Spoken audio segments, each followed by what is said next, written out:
Ready start. सुबह की प्रकाश किरणें जब खिलती हैं तो वातावरण प्रफुल्लित हो उठता है। पशु पक्षियों की आवाज़ें हमारे कानों में गूंज उठती हैं। बुजुर्ग और जवान सभी के चेहरों पर एक मुस्कुराहट शायद इसलिए कायम रहती है कि उनके सामने उम्मीदों का आकाश होता है।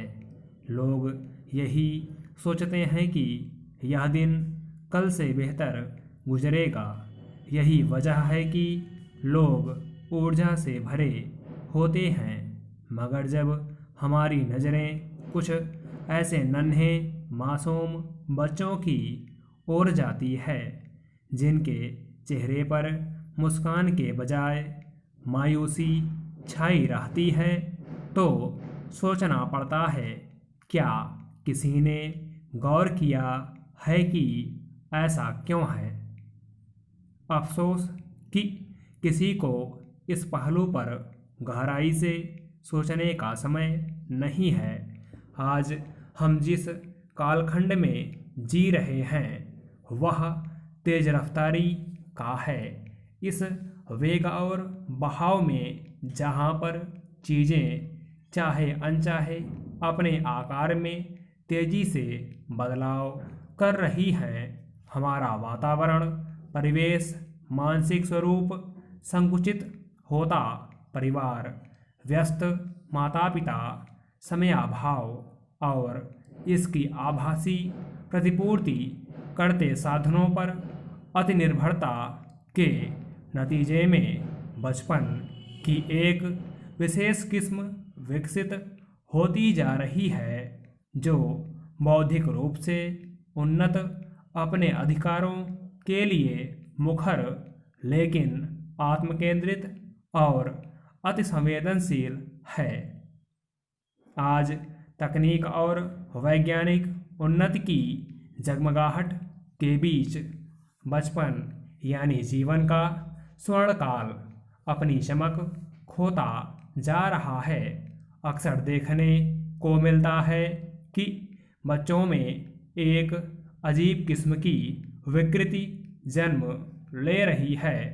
इसके चलते वे कुछ अनपेक्षित व्यवहार और गतिविधियों के शिकार हो जाते हैं।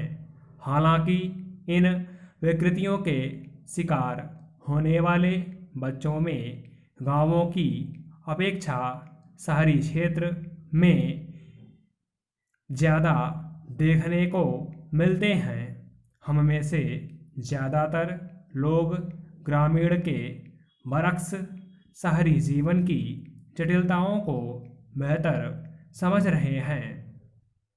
आज अधिकतर परिवारों में देखने को मिलता है कि परवरिश का अर्थ बच्चों को सिर्फ भौतिक सुख सुविधाएं उपलब्ध करवाना, उनकी सभी वाजिब गैर वाजिब मांगों को पूरा करना मान लिया गया है।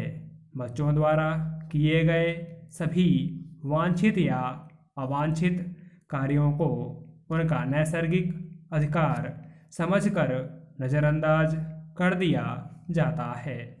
बच्चों को स्वतंत्रता और स्वच्छंदता को समानार्थी समझ लिया गया है। दरअसल आज प्रतिस्पर्धा का ऐसा दौर है जिसमें सभी अपने बच्चों को सफल होते देखना चाहते हैं। इसके लिए माता पिता किसी भी हद तक गुजरने के लिए तैयार रहते हैं। ज़्यादातर मामलों में देखने को मिलता है कि बच्चों को उनकी पसंद के हिसाब से कोई काम नहीं करने दिया जा रहा है। यहाँ तक कि उनके पढ़ने लिखने की प्रणाली में माता पिता की दखलंदाजी रहती है। उन्हें परीक्षा में अव्वल पाने के लिए प्रताड़ित किया जाता है, जिसके चलते बच्चे तनावग्रस्त हो जाते हैं। स्टॉप।